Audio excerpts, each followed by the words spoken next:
મિત્રો ગુજરાતી અને અંગ્રેજી વાક્ય રચનામાં તફાવત શું છે એ આ વિડીયોમાં તમને સમજાવું છું. સમજો. સૌથી પહેલા ગુજરાતી વાક્ય લખું અને એના પરથી આપણે સમજીએ કે ગુજરાતી વાક્ય રચના કેવી હોય છે.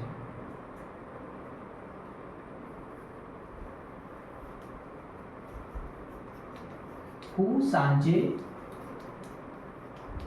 ક્રિકેટ રમું છું. હવે આવું હું આ જ વાક્યને અંગ્રેજીમાં ફેરવી દઉં છું. જોજો.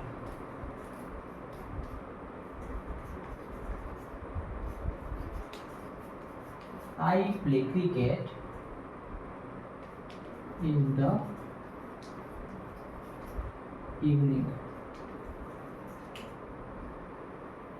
તો આ બે વાક્ય એક ગુજરાતી અને અંગ્રેજી થઈ ગયું.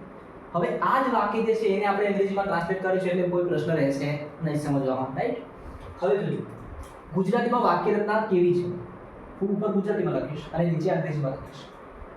સૌથી પહેલા ગુજરાતી સમજો. હું એ કરતા છે. અંગ્રેજીમાં આપણે એને કહેશું સબ્જેક્ટ, એટલે હું લખીશ એસ. સાંજે, ચલો સાંજે સાઈડમાં મૂકી દો. હાલ આમાં શું ક્રિયા થઈ રહી છે તો આપણને ખબર પડે કે રમવાની ક્રિયા થઈ રહી છે, તો એ આપણું ક્રિયાપદ છે. વાક્યમાં જે કામ થઈ રહ્યું હોય એ આપણું ક્રિયાપદ કહેવાય. અંગ્રેજીમાં એને વર્બ કહીએ છીએ. ચલો સબ્જેક્ટ મળી ગયો, કર્તા મળી ગયો, ક્રિયાપદ મળી ગયું છે. હવે ભાઈ હું અને રમું છું એને પ્રશ્ન પૂછે તો તમને કર્મ મળશે. જેમ કે હું શું રમું છું, આ પ્રશ્ન તમે પૂછો તો તમને કર્મ મળશે કે ભાઈ હું ક્રિકેટ રમું છું. શું રમું છું? ક્રિકેટ. તો આ થઈ ગયું તમારું કર્મ. અંગ્રેજીમાં એને આપણે કહેશું ઓબ્જેક્ટ.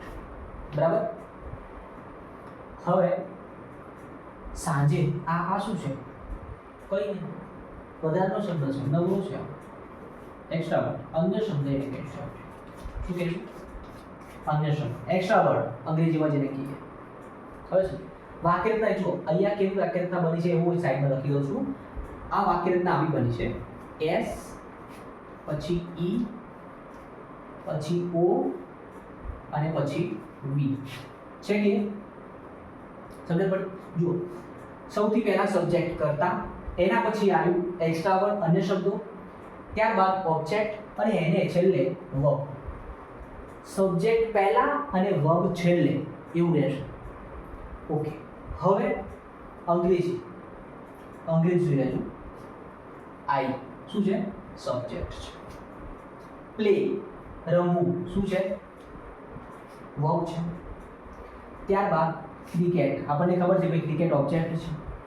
હવે જે બાકીનું વધ્યું એ શું છે? એક્સ્ટ્રા વર્ડ છે. ક્લિયર? આ જે છે એ સૂત્રને હું અહીંયા ફરીથી લખું છું.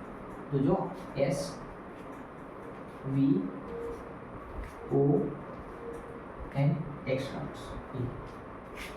ચલો જુઓ આ સૂત્રમાં અને આ સૂત્રમાં શું ફરક છે?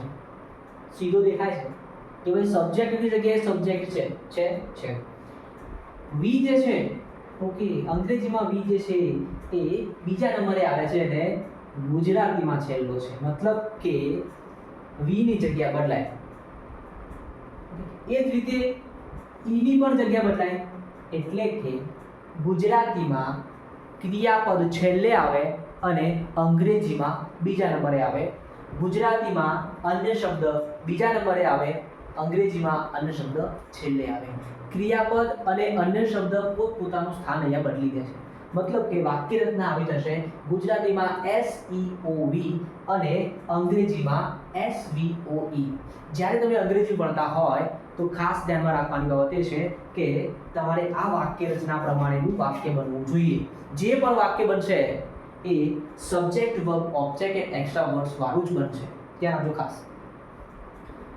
હું બીજું વાક્ય લખું, જેમ કે ચલો બીજા કોઈ નાનું વાક્ય લખી દે, જેમ કે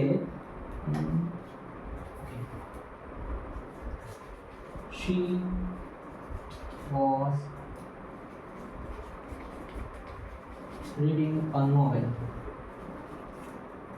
તો જો અહીંયા પેટર્ન થાય છે કે કેમ? સૌથી પહેલા એનો સબ્જેક્ટ, તો she સબ્જેક્ટ છે. વી was and reading આ હેલ્પિંગ વર્બ છે તો એ પણ વર્બ જ કહેવાશે, રાઈટ? તો આ વર્બ છે.